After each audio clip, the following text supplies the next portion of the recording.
30 years ago, Mercedes came to India with this, the W124 E-Class.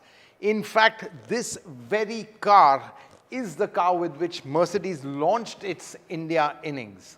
And 30 years ago, I actually drove this exact same car for an exclusive story, not for Autocar India, it didn't exist back then, but for this, Auto India.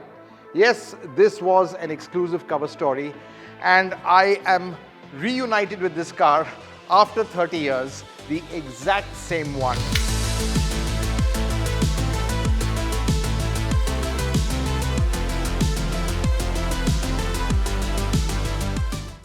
Meet MH12P6972. This E220 is the very first Mercedes registered by Mercedes-Benz India Limited. This company, established in 1994, was a 50-50 joint venture between Mercedes and Telco, which is Tata Motors back then. Let's rewind a bit back 30 years and see what the market was like. Well, it was just in 1993 that the auto industry had been delicensed, and until then it was completely sealed off from outside players. We just had ambassadors, Fiats, and of course Marutis, but really nothing else. And then suddenly you have a luxury brand like Mercedes landing on the subcontinent. Just to give you some perspective, the next most expensive car was the Maruti 1000. This cost 4 times as much, around 20 lakhs at the time. Really not much today, you just get a Grand Vitara for that price, but back then that was a lot of money. Now this E220 isn't the first Mercedes to be made in India. This one was imported before production even started, and the specs were a bit different. You had this one with alloys, but the India model came with steel wheels and press-fit hubcaps, which tended to get stolen quite frequently. And roads were as bad back then as they are today, maybe even worse. So right from the start, high ground clearance, a prerequisite in every Merc since, and you see it in the first 124 as well. But Mercedes wasn't an unknown name at the time, because according to data, even before the E-Class came in 1994-95, there were about 10,000 Merc owners already existing.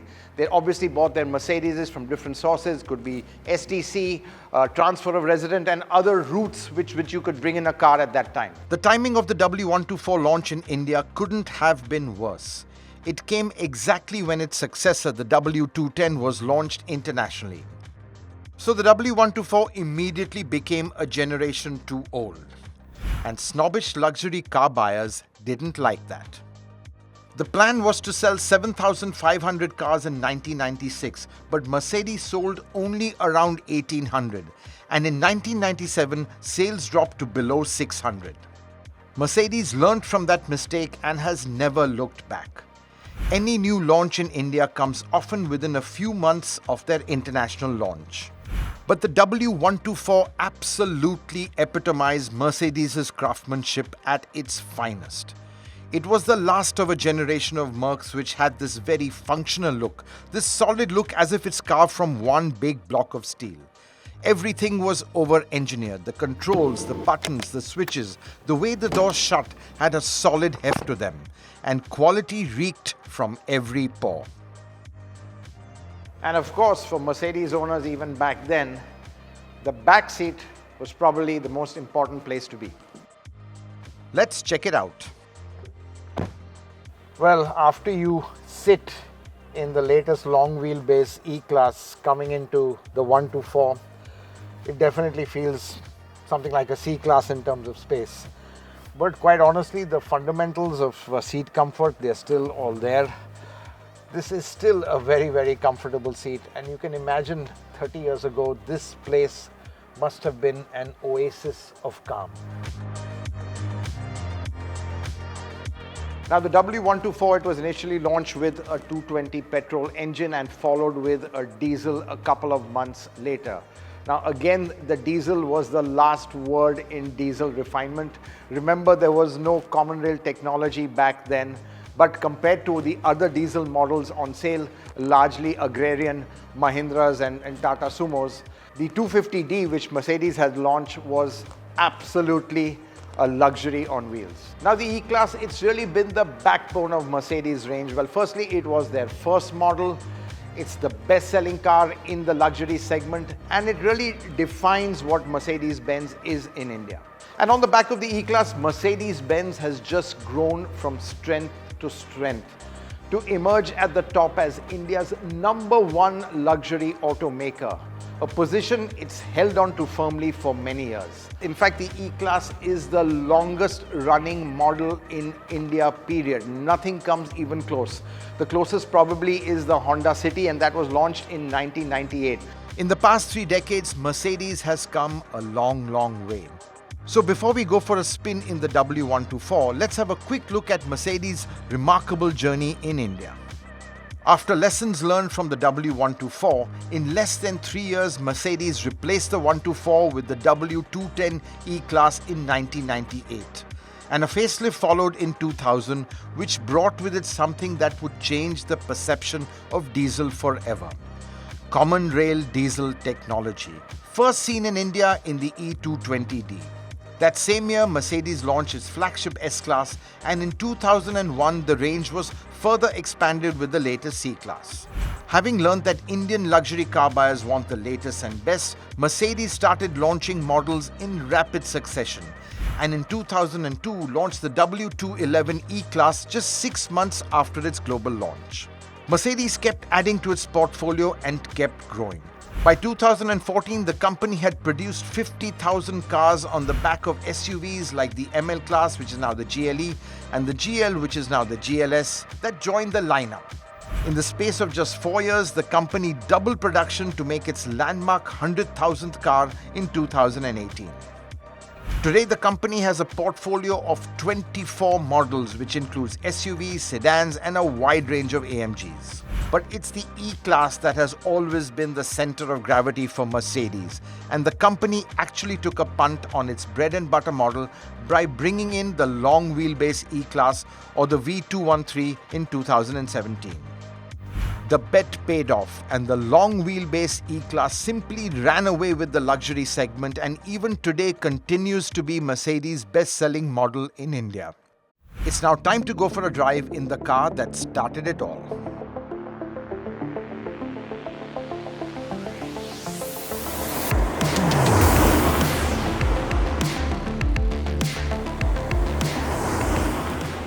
Now, what amazes me is how this 30-year-old car can be used as a daily driver, and a good daily driver, because here I am cutting through Mumbai's traffic and it's just working perfectly. Aircon's great, the ride is just as plush as it was, and honestly, on these roads the ride is particularly good because back in the day you had high profile tires, which really are a good defense against ruts, potholes, that sort of thing.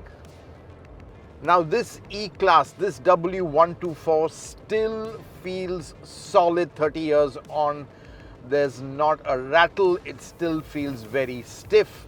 And really again, over these patchy roads, you can just feel that torsional stiffness is still there. And quite honestly, it feels almost as if it's come out of the showroom. Now the first E-Class, it was launched as the E220, and the nomenclature meant what it said back then. So that was a 2.2 litre petrol engine. Globally it produced around 150 horsepower, but for India it was detuned to about 143 horsepower. And that's really because of our fuel. Back then the standard fuel was just 87 octane, imagine that. So the compression ratio, which was 10:1, had to be reduced to 8.5:1 to just take the low octane fuel. That meant a reduction in power, but even then, by those standards, power was sufficient. And this engine, like it was then, is more leisurely. It's not particularly quick, but it is super smooth and it just wafts you to speed very gracefully and very gently. And I remember 30 years back describing this car when it picked up pace like an Airbus gathering speed for takeoff. And that's what it feels like even today, 30 years on. It's when you drive this E-Class, and I have to say this 30-year-old E-Class, you understand Mercedes' engineering philosophy. And this car really epitomizes that. It's built to last. This one is over-engineered and is designed to go on and on. No wonder E-Classes are an absolute favorite of taxi drivers, because they can deliver moon and back mileages without a fuss. And this one, it's done 225,000 kilometers. Amazing. And the 124, it was mechanical purity at its best. Don't forget, this was before the digital age, before even the electronic age. Everything was mechanical, everything had a beautiful heft to it, the switches, even this overworked single stalk which took care of all function. It just feels so fluid, so delightful to use. No touchscreens back then, no screens at all back then. You just had good old-fashioned gauges. And just look at the clarity of the dials. They are so functional and typically Merc. And safety, it was non-existent 30 years ago, but not for Mercedes. The E-Class was the first car in India to get airbags and ABS. And let's not forget even the body structure. This car is built like a tank. And I tell you, there's something special about looking through the three-pointed star on the bonnet. And now I'm driving to meet PD Singh, who's the owner of this very car. Hi PD. How do you like the car? Oh, fantastic. Thanks for giving it to me. Is it a good ride? It's amazing as a daily driver. Yeah, it's a car to be driven every day. Absolutely. I just love it. Yeah. So I'd like to introduce you to PD Singh, who's the CEO of JP Morgan Chase Bank. PD is a car enthusiast and the very proud owner of this, the first ever registered W124 by Mercedes-Benz in India. So quite a rare car in that sense. It's got some history, hasn't it? Absolutely. I'm so lucky to have it. And as you know, Tata Motors first got this vehicle. It was used by the very senior executives. And the last owner was Ravi Kant, the vice chairman of Tata Motors. When he retired, he bought this car. And ever since then, you know, I've been chasing him. He convinced you. If you ever sell it, then this car's mine. And my lucky day came a few years ago. And since then I've had it, and it's such a pleasure to own it. Fantastic. Let's go for a quick drive and Sure, chat some more. Love it.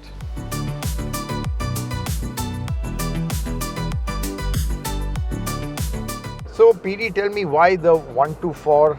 Was it the 124 or just that this car was special and had a certain provenance to it? So to be honest, you know, I got a 124 about 15 years ago.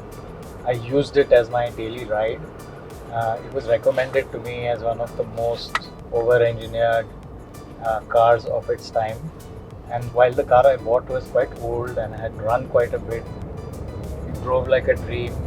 The suspension was amazing. The ride quality was so good. Right.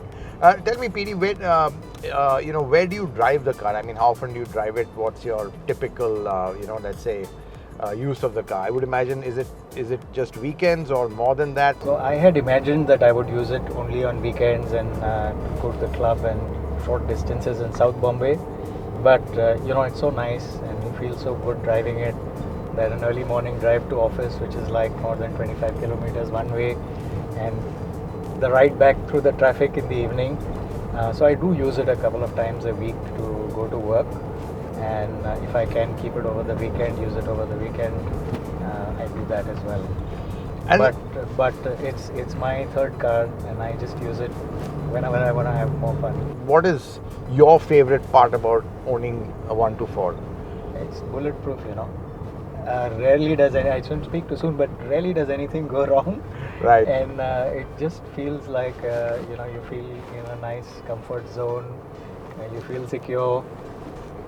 It's a different experience altogether. It has a good modern context to it.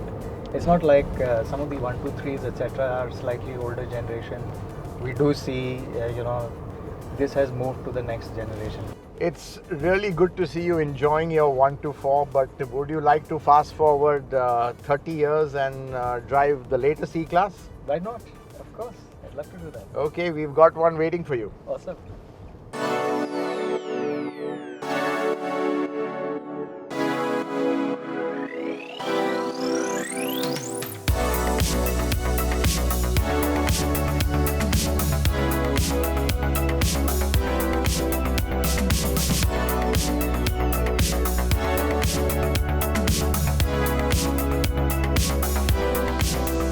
This is absolutely like a spaceship. Yeah. With all the dials gone, electronic screens, and a funky blue leather. Yeah, absolutely. Yeah. But some things don't change. Some things don't change, absolutely. Yeah. Like the pictogram. The pictogram. Yeah, that's right.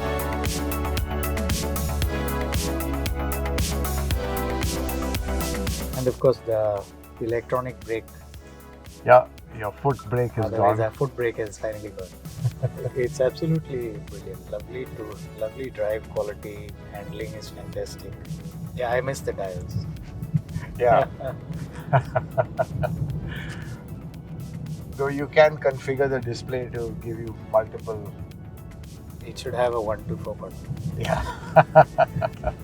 Yeah, quite effortless glides, and I do think they've done a terrific job. Yeah.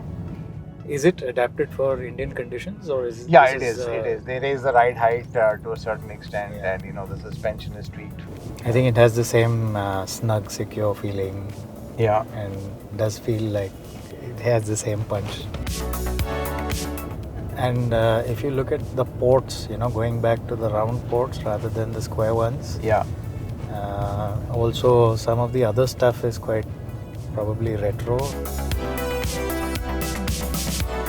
And you haven't sat at the back where the real action is, because this is really the extended wheelbase. So a lot of space at the back. Have you sat in the back of your car much or not much? I have.